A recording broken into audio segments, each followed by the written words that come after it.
So, as you already know by now, Mei and Cassidy got some big reworks regarding their CC outputs. In short, they deal reduced damage in exchange for more CC, and this single change in philosophy is what I think is going to cause the Mei Cassidy meta, or as I like to call it, the McFlurry meta. The Muk taken from Cassidy, as he was formerly known as McCree, and the Flurry taken from Mei because of the whole Frozen thing. Anyways, I'm going to quickly recap the power of these changes, because I actually don't think the Mei change was as impactful as I initially made it out to be, and then explain how to actually play the comp. Then I'll also cover variations in terms of tanks and whether it's better to run Rein, Ramattra or Queen, and I'll also explain if we'll see this in Pro League, which I think we likely will. Beginning off with the changes themselves. I'll actually quickly cover Cassidy, and I'm not gonna lie, it's bad. I'm sure you can just watch the background gameplay and gain enough of an idea of how paralyzing this new nade is. But from now on, as Cassidy, you can pound dive tanks before they even engage, literally and metaphorically stunlock flankers who try to duel you, like Tracer and Sombra, and overall, I don't know what the fuck the devs are thinking with this change. I will admit, the nade does get some getting used to in terms of actually aiming and landing the thing, but having a bloody Sombra hack that deals damage, slows down movement, and has an infinite range on a hero that already has a pretty decent range is quite an idiotic idea. I said that before this change, the nade needs to do under 50 damage, because otherwise, this is basically a strict buff for Cassidy in terms of his breakpoints. But no, the devs don't play their own game, so we have this Cassidy now. As for the Mei changes, they're honestly quite confusing. Mei was already in a pretty balanced state, and sure, maybe she was underrated, but I think everyone knew how great Mei was as a Brawl hero. But this change just makes her more clunky, more buggy, and less fun to play against. Someone in my Discord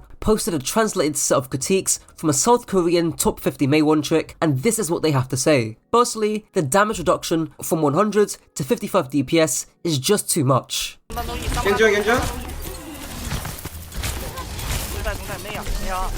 Secondly, the frostburn effect in game is just too difficult to trigger.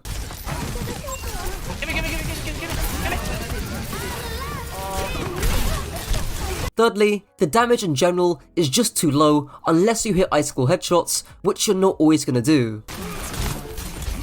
Fourthly, you can't chain frostburn into Mei ult as it resets the freeze timer, making it worse. Notice how Hog actually speeds up before he's frozen by the Mei ults. And lastly, it's a heavy nerf to her maximum chain damage combo. In short, the new change incentivizes triggering the frostburn for maximum damage, but it takes too long to trigger and the damage window is just too small. Also, I'm sure you've seen the plenty of bugs with Mei's Blaster, where instead of dealing that extra 40 damage, you actually deal 40 less damage. Even with all this being said, because you're supposed to be using Mei's Blaster in close range anyways, where she's still pretty strong, and that heroes are now actively playing differently in order to avoid your frostburn, the changes at worst are slight enough to Mei. And thankfully, as I'm getting onto now, the McFlurry comp is centered around the Cassidy carrying, and he's the one who's pretty broken this patch. So now onto how the comp actually works. Fortunately, the comp is very simple to understand and to play. Basically, your Mei gets a good wall, and at the same time, your Cassidy takes a good angle. Here's an example of the Soul Infernal doing that against the Mayhem, but it's with Bastion instead of Cassidy.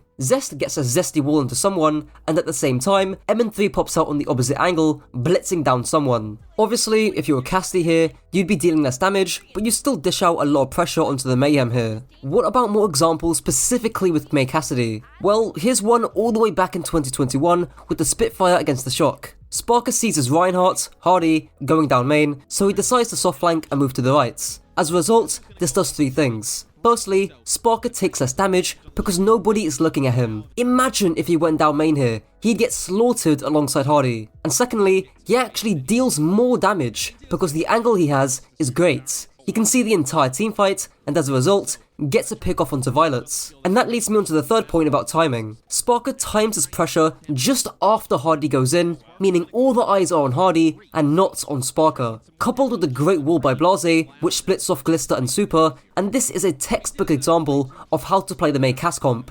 The only additional nuance there is to the Mei Cass comp is target priority. In short, when your cycle goes down, you really want to force the enemy Mei's cryo early on because that can really hamper the enemy team's aggression. Here's a perfect example of the Atlanta Rain doing it against the Vegas Eternal. Stalker gets a great wall, Maltha walks wide, and Hawk focuses him down, forcing out cryo. And better still, Atlanta also break Vulcan's shield. As a result, if Vegas go aggressive, which they do, they just get punished for it. Honestly, I would just give up the point and go in with another set of cooldowns, otherwise you're just gonna lose the fight fight anyways. As for the ult management, there's a really good rule of thumb derived by Coach Natter. Use one ult to engage and one ult to brawl. This means you typically use Matrix or High Noon, and then when you're in close range, you'll use a Shatter, Annihilation, or Blizzard 2. Lucio Beat can honestly be used for either, but probably the latter in most cases. The last thing to mention before I get onto the tank picks is hard flanking. If you're playing against low mobility comps that can't mark your flanks, then newest CASSIDY could hard flank. For example, here on Junkertown, if you were to run this, your Mei Reinhardt or your Mei Ram would walk down main, then your CASSIDY could hard flank to the right side and potentially get a huge pick onto the backline. However, if you're playing against Sombra Tracer, don't do this. You'll just get marked and you'll die.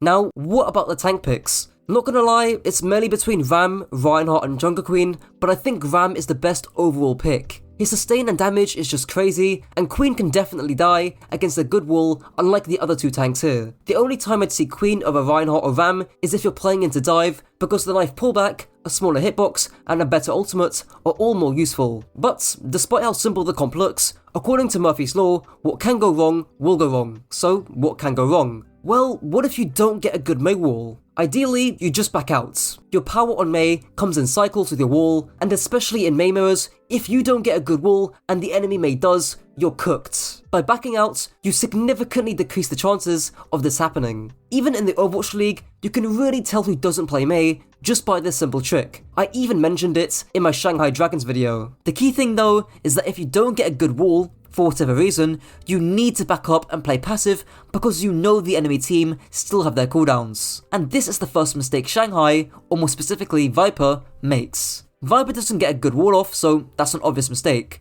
But he needs to realise this and S-key the fuck out of there so SBG don't get value off their cooldown cycle and their Mei wall. Instead, he plays way too aggressively, allowing SBG to get value off their cooldowns, leading to Viper dying. The second thing that can go wrong is, well, the map. Some maps just don't have the angles for the Cass Mei comp to work, and as a result, it's often better to run Mei Symmetra instead. Lijiang is a pretty good example of this, with Control Center being very short sightlines, with the only good angle you can take being into white or maybe onto the coasts. Night Market is also very open and linear, with no angles to take apart from the coast side, and whilst I mentioned Gardens as an example, there's a reason why Soul Infernal ran the Bastion over the CASSIDY, which is just for more frontline pressure. And this also exposes another flaw of the Mei Cass comp, the lack of vertical mobility. If we go to Rialto, let's say, there's just a plethora of high ground that Hanzo could use that CASSIDY can't. King's Third Point is also a great example. So, do I think this comp is going to be meta? Honestly, I won't be surprised if I see a lot of semi-pro and collegiate teams use CASSIDY a lot more, but if they want to run the McFloy comp, that's still up in the air. And that's it for the video. Shout out to my channel members, Nine Socks, T-Meg, Chris Jones, Craig, and Reslucio, and let me know your thoughts down below. Until next time.